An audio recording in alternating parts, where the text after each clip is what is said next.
हाँ जी। तो नमस्कार भाई सभी को, कैसे हो सारे। उम्मीद करूंगा सब बढ़िया होगे, स्वस्थ होगे, मस्त होगे, अच्छे से चल रही है आप सभी की तैयारी। तो आज हम अपना फिजिक्स का प्रकाश चैप्टर से रिलेटेड अंतिम टॉपिक को कंप्लीट करने जा रहे हैं। फिर अपना फिजिक्स का एक टॉपिक रहेगा, एक टॉपिक नहीं कहूंगा मैं, एक चैप्टर विद्युत, काफी लेंथी है, उसको रहेगा। उसके बाद में फिजिक्स भी अपनी कंप्लीट, केमिस्ट्री कंप्लीट हो चुकी है, बायोलॉजी भी कंप्लीट हो चुकी है।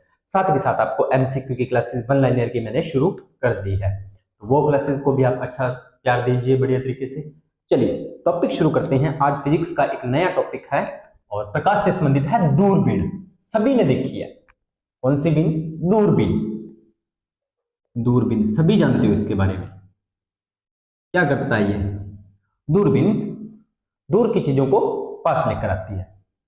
अब देखो, दूर की चीजें होती है वो पास में दिखाई देती हैं, तो जो प्रतिबिंब बनता है वो कैसा बनता है?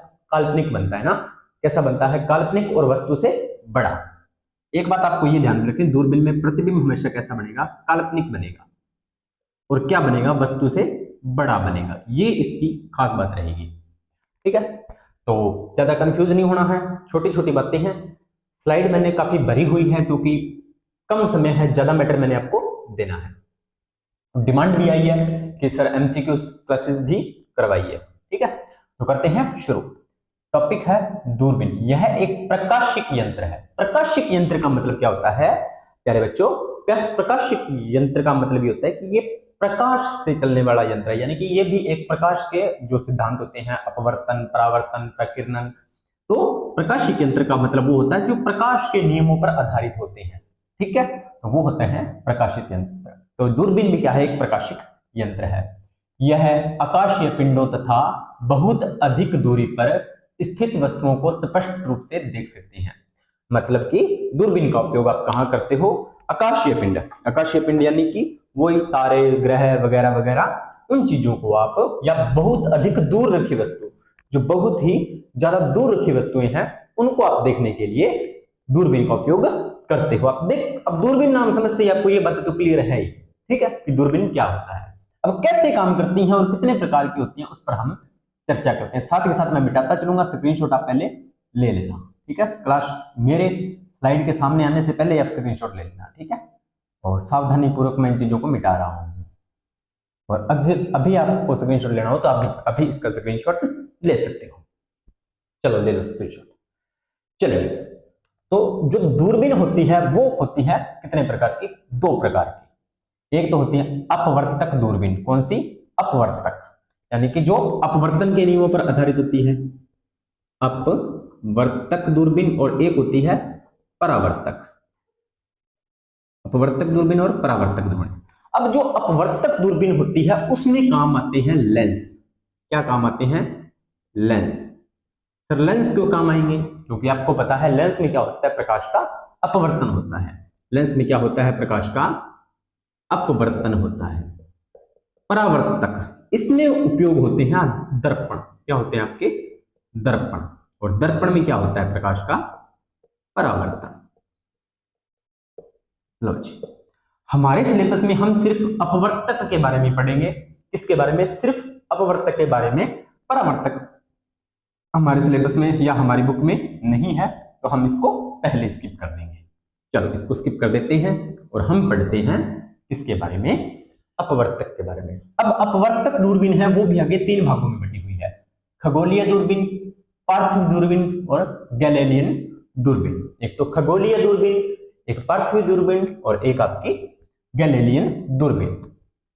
चलिए, अब हम सबसे पहले खगोलीय दूरबीन की बात कर लेते हैं। कौन सी दूरबीन की? खगोलीय दूरबीन की। तो पहला क्वेश्चन तो यही बनता है कि खगोलीय दूरबीन की खोज किसने की थी? तो ये एक आपके वैज्ञानिक थे जिनका नाम था केपलर। क्या नाम था? केपलर नाम था। तो पहला क्वेश्चन तो यही बनता है कि खगोलीय दूरबीन का आविष्कार है जो किसने किया था? खगोलीय दूरबीन का आविष्कार या खगोलीय दूरबीन का जो निर्माण है वो किसने किया था? तो आपका केपलर ने किया था। कब किया था? 1611 ईस्वी में। कब किया था? 1611 ईस्वी में। लो जी सर, आपको इतनी बातें तो समझ में आ गई। अब ये कह रहा है कि अंतरिक्ष में दूर स्थित वस्तु को आसानी से देखा जाता है। अब खगोलीय पिंड मैंने आपको बताए थे, है ना? तो जो खगोलीय दूरबीन होती है वो अंतरिक्ष में स्थित जो पिंड होते हैं उनको देखने में इसका उपयोग किया जाता है। तो पहला आपका क्वेश्चन यही बन गया कि खगोलीय दूरबीन का उपयोग कहां किया जाता है, तो अंतरिक्ष में दूर स्थित वस्तु को देखने, अंतरिक्ष में स्थित दूर वस्तु को आसानी से देखा जा सकता है। इसमें दो उत्तल लेंस लगे होते हैं। कितने? दो उत्तल लेंस। तो पहले तो यह पूछ सकता है कि खगोलीय दूरबीन में कितने लेंस लगे होते हैं, तो आप कह दोगे दो। पूछेगा कौन से लेंस लगे होते हैं, तो आप कह दोगे उत्तल लेंस लगे होते हैं। ठीक है। अब जो पहला लेंस होता है वो एक चौड़ी नली में होता है। क्या होता है? एक पहला लेंस होता है वो चौड़ी नली में होता है, जिसका घेराव भी ज्यादा होता है और फोकस का अंतर भी क्या होता है? ज्यादा होता है। घेराव भी बड़ा होता है और फोकस अंतर भी क्या होता है? ज्यादा होता है। पहले लेंस का घेराव भी ज्यादा और फोकस अंतर भी ज्यादा होता है। दूसरे लेंस की बात करें तो दूसरा लेंस क्या होता है? पतली नली में होगा। अब पतली नली में होगा तो उसका फोकस अंतर भी कम होगा और घेराव भी कम होगा। अब देखो, अब लेंस ये मान लीजिए बड़ा है तो इसका घेराव ज्यादा, फोकस अंतर भी ज्यादा। अब ये छोटा है, छोटी नली में आ जाएगा, ये बड़ी नली में आएगा, है ना। तो बड़ी नली में होगा तो उसका क्या होगा? फोकस अंतर भी बड़ा होगा और घेराव भी क्या होगा? आपका बड़ा होगा। लेकिन जो दूसरा जो लेंस है वो पतली नली के अंतिम छोर पर लगा होगा, यानी कि बिल्कुल लास्ट में यहां पर लगा होगा। ठीक है। और फोकस अंतर व घेराव भी इसका क्या होता है? कम होता है। दोनों नलियां एक दूसरे से जुड़ी रहती हैं, तभी तो। अब दोनों लेंस किस प्रकार जुड़ी होंगी, थोड़ा सा इमेजिन करते हैं। इसने डायग्राम नहीं दिया, अपनी इमेजिन कर लेते हैं कि मान लीजिए ये एक लेंस है और दूसरी नली कुछ इस प्रकार से जुड़ी होगी। तो आपने दूरबीन देखी भी होगी ना, उसमें दो प्रकार के लेंस लगे होते हैं। आप एक दोनों साइड देखते हो तो इस प्रकार से वो व्यवस्थित होती है। पहले लेंस को वस्तु के पास रखा जाता है।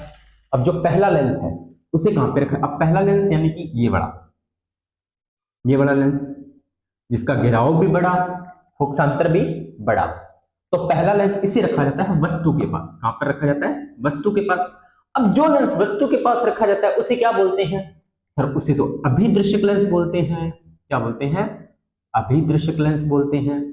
और जो दूसरा लेंस छोटा होता है, जिसका घेराव भी क्या होता है? छोटा होता है और फोकसांतर भी क्या होता है? कम होता है, छोटी नली में होता है, तो उसको कहां रखा जाता है? उसको रखा जाता है नेत्र के पास। और जो नेत्र के पास लेंस होता है उसे क्या बोला जाता है? उसे तो सर हम नेत्रिका बोलते हैं। आपने बहुत बार हमको बता दिया। तो ये छोटी छोटी बातें हैं, आपको ध्यान में रखनी है। पहले लेंस को वस्तु के पास रखा जाता है जिसे बोला जाता है अभिदृश्यक लेंस। दूसरे लेंस को आंख के पास रखा जाता है, उसे बोलते हैं नेत्रिका। क्या कहा जाता है कि पहले लेंस को वस्तु के पास रखा जाता है जिसे बोलते हैं अभिदृश्यक, और दूसरे लेंस को रखा जाता है नेत्र के पास, इसलिए उसे बोलते हैं नेत्रिका। इसका समायोजन दो प्रकार से होता है, यानी कि इसको व्यवस्थित लेंसों को, और ये सारी चीजें ना समान अक्ष पर होती हैं, यानी कि दोनों लेंस और दोनों नलियां क्या होगी? एक ही अक्ष पर लगी होती है। एक अक्ष पर लगी होती है तभी तो दूरबीन समायोजित होगी ना। तो इसे समायोजित दो तरीके से किया जाता है। कब? एक तो वस्तु अनंत पर हो। जब वस्तु कहां पर हो? अनंत पर हो, तो अंतिम प्रतिबिंब अनंत पर बनता है। जो अंतिम प्रतिबिंब होता है वो अनंत पर बनता है, जो काफी आवर्धित होता है।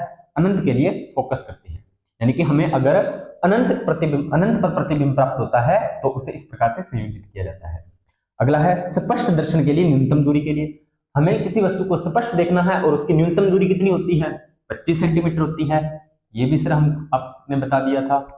25 सेंटीमीटर दूरी के लिए अंतिम प्रतिबिंब स्पष्ट दूरी के लिए न्यूनतम दूरी पर बनता है, जो वस्तु की अपेक्षा उल्टा व आवर्धित होता है। अब यह जो प्रतिबिंब कैसे होता है? वस्तु की अपेक्षा उल्टा होता है और आवर्धित, मतलब वस्तु से बड़ा। ठीक है। सामान्य दृष्टि के लिए फोकस करना चाहते हैं। अब देखो क्या बातें बताई हैं। खगोलीय दूरबीन की खोज किसने की थी? केपलर। कब की? 1611 ईस्वी में। अंतरिक्ष में दूर स्थित पिंडों को देखने के लिए किया जाता है। दो लेंस लगे होते हैं, दोनों कौन से? उत्तल। पहला लेंस जो लगा होता है वो बड़ा होता है, उसका फोकस अंतर भी क्या हो? पहला लेंस होता है उसका फोकस अंतर भी बड़ा होता है, उसका जो आपका फोकसांतर भी बड़ा होता है, और जो उसकी गोलाई होती है या वक्रता बोल देते हो वो भी क्या होती है? बड़ी होती है, और उसे बड़ी नली में फिट किया जाता है और इसे वस्तु के पास रखा जाता है। और वस्तु के पास होता है उसे अभिदर्शक लेंस बोलते हैं। दूसरा लेंस होता है उसे छोटी नली में फिक्स किया जाता है, उसका फोकसांतर भी कम होता है, उसकी गोलाई भी क्या होती है? कम होती है, और उसे नेत्र के पास रखा जाता है, उसे बोला जाता है नेत्रिका। इनको समान अक्ष पर समायोजित किया जाता है। जब वस्तु अनंत पर प्राप्त होती है तो प्रतिबिंब सीधा बनता है, उल्टा सीधा बनता है, और जब वस्तु न्यूनतम दूरी पर वस्तु का प्रतिबिंब बनता है तो प्रतिबिंब आवर्तित और 25 सेंटीमीटर दूरी पर बनता है। अब थोड़ा सा देख लो, ये ध्यान से देखो, ये अनंत पर वस्तु रखी हुई है, यानी कि अनंत पर कोई वस्तु है। अब यहाँ पर देखो अनंत पर है ये वस्तु, ध्यान से देखोगे तो कहीं से भी कोई लाइट आ रही है। ये कौन सा लेंस होता है? ये तो सर आपने बताया था कौन सा लेंस होता है, ये तो आपने बताया था कि सर ये तो अभी दृश्यक लेंस होता है, जो क्या होता है, बड़ा होता है, फोकसांतर भी बड़ा होता है और घेराव भी क्या होता है इसका, बड़ा होता है। तो ये यहां से अपवर्तित तो यहां से अपवर्तित तो इसका प्रतिबिंब बन गया यहां पर एक। अब आगे वाला लेंस ये क्या होता है, छोटा होता है थोड़ा सा, नेत्रिका बोलते हैं इसे। तो यहां पर ये किरणें टकराती हैं और आंख से जब आप इसे देखते हो आपको प्रतिबिंब यहां पर प्राप्त हो जाता है। तो यहां पर आपको वस्तु का प्रतिबिंब प्राप्त हो जाता है। ठीक है, ये होता है आपका खगोलीय दूरबीन, दोनों लेंस समायोजित करती है मैंने। ठीक है, चलिए आगे बात करते हैं आवर्धन क्षमता। जब प्रतिबिंब कहां पर हो, 25 सेंटीमीटर बने, अगर प्रतिबिंब 25 सेंटीमीटर पर बनेगा तो आवर्धन m बराबर f0 बटा में fe 1 प्लस fe अपॉन में fd। तो f0 होता है अभिदर्शक की फोकस दूरी, fe होता है नेत्रिका की फोकस दूरी, d होता है न्यूनतम दूरी। तो ये आप फॉर्मूला लगाओगे तो आपको नेत्र की आवर्धन क्षमता भी पता लग जाएगी। पहली कंडीशन, जब प्रतिबिंब अनंत पर बने तो FO बटा में FE, दो ही सूत्र है। वस्तु अनंत 25 सेंटीमीटर पर है तो ये फॉर्मूला, अनंत पर है तो FO बटा में FE। ठीक है, चलिए अगला। वैसे ये एग्जाम में बहुत कम आते हैं यहां से क्वेश्चन, ये थोड़ा डीपली मैंने बता दिया है, इतना डीपली आपसे नहीं पूछता है। ठीक है, पर कोई बात नहीं, टॉपिक था तो मैंने सोचा फिर छोड़ें क्यों, बीच में करवा ही देते हैं। दूसरी दूरबीन है आपकी पार्थिव दूरबीन। कौन सी? पार्थिव दूरबीन। उस पर थोड़ी सी बात कर लेते हैं। इसमें क्या होता है, वस्तु की अपेक्षा यानी कि प्रतिबिंब वस्तु की अपेक्षा क्या बनता है, उल्टा बनता है। ठीक है, अब प्रतिबिंब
सॉरी भाई, माइक बंद हो गया था बीच में। अब देखो पार्थिव दूरबीन की बात करते हैं तो ये कह रहा है कि आप वस्तु के अंदर क्या होता है, पार्थिव दूरबीन में वस्तु की अपेक्षा जो प्रतिबिंब बनता है वो उल्टा बनता है। यानी कि ये तो आपकी वस्तु है और ये आपका है प्रतिबिंब, तो प्रतिबिंब कैसा बनता है, उल्टा बनता है।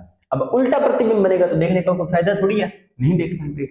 लेकिन इसने कहा कि यदि इस दूरबीन में हम कोई ऐसी व्यवस्था कर दें, यदि इस दूरबीन में हम ऐसी व्यवस्था कर दें कि ये उल्टा प्रतिबिंब हमें सीधा प्राप्त हो जाए, बीच में कुछ ऐसा सिस्टम कर दें कि ये हमें सीधा प्राप्त हो जाए, तो ये जो बनने वाली दूरबीन होगी ये पार्थिव दूरबीन हो जाएगी। इसकी सहायता से पृथ्वी पर स्थित दूर की वस्तु को आसानी से देखा जा सकता है। यानी कि इससे हम पृथ्वी पर, तभी तो नाम इसका पृथ्वी पड़ा है, पृथ्वी पर जितनी भी दूर स्थित वस्तुएं हैं, खगोलीय की बात नहीं है यहाँ पर, अब पृथ्वी पर है, यानी कि यहाँ पर सरफेस पर जितनी भी वस्तु है उसे अगर हम दूर स्थित वस्तुओं को अगर देखना चाहें तो हम इसके माध्यम से देख सकते हैं। ठीक है, तो पहला खगोलीय दूरबीन खगोलीय पिंडों को देखने के लिए या अंतरिक्ष पिंडों को देखने के लिए, पार्थिव दूरबीन पृथ्वी पर स्थित जो वस्तुएं होती हैं उनको देखने के लिए। प्रतिबिंब सीधा व काल्पनिक बनता है, उत्तल लेंस लगे होते हैं, कितने? 3 उत्तल लेंस लगे होते हैं। कितने? 3। चलिए तो अब देखो यहां से इसको, ये अनंत पर रखी वस्तु, यहां पर बनेगा इसका प्रतिबिंब एक। ठीक है, अब ये यहां से वापस इससे गुजरेगी, यहाँ पर इकट्ठी हो जाएगी और वापस इसका प्रतिबिंब आपको यहाँ पर दिखाई देगा। तो 3 लेंस इसके अंदर उपयोग किए जाते हैं। आवर्धन क्षमता वही, दोनों में सेम फार्मूला लगेगा, ठीक है। तो m बराबर एफ ओ बटा में F E 1 plus F E upon में डी, m बराबर एफ ई अपॉन में एफ ओ अपॉन में एफ ई। ये आवर्धन क्षमता के सूत्र हैं, डायरेक्ट याद करने पड़ेंगे, कोई इलाज नहीं है, ठीक है। चलिए अगले क्वेश्चन पे आते हैं, अगली दूरबीन पे आते हैं, तो उसको थोड़ा सा और समझ लेते हैं बस।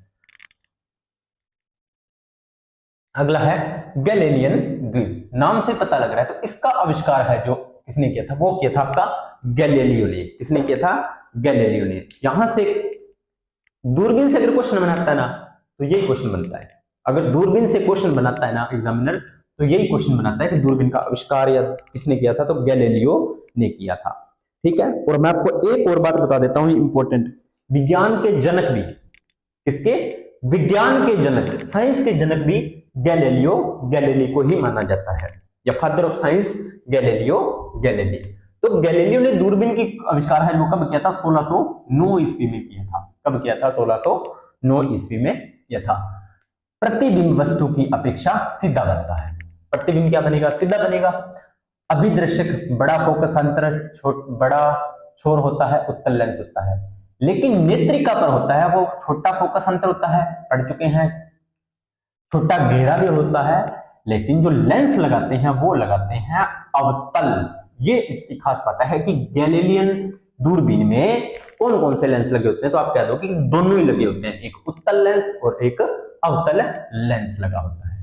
ये अनंत से विकिरणें आई यहां पर पूरी तरह से एकत्र नहीं होती, लेकिन यहां पर आपको मिलती हुई प्रतीत होती है। वापस इनका अगर आप प्रतिबिंब बनाते हो तो आपको यहां पर इसका प्रतिबिंब प्राप्त होता है। इसको खुद अपने हाथों से बनाकर देखना, आपके सारे डाउट्स क्लियर हो जाएंगे। क्वेश्चन क्या बनता है?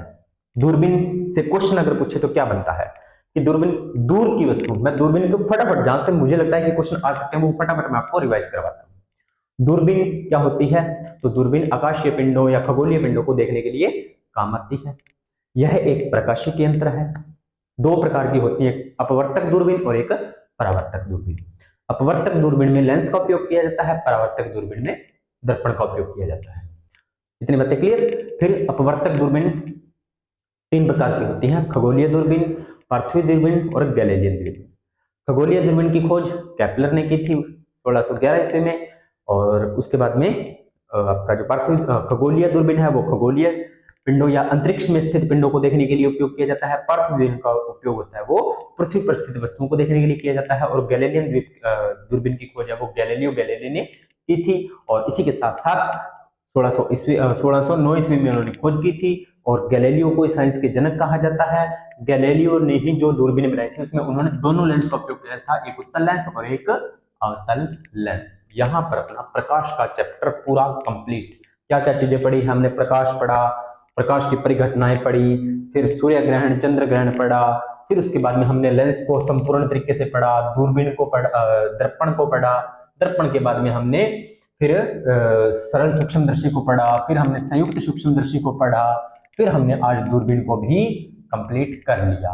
अब मैं आपको साथ साथ में अगले टॉपिक और करवाता चलूंगा, जिसको आप वन लाइनर बोल सकते हो या एमसीक्यू टाइप बोल सकते हो, ठीक है। तो मिलते हैं नेक्स्ट वीडियो और नई टॉपिक के साथ, तब तक आप सभी का धन्यवाद।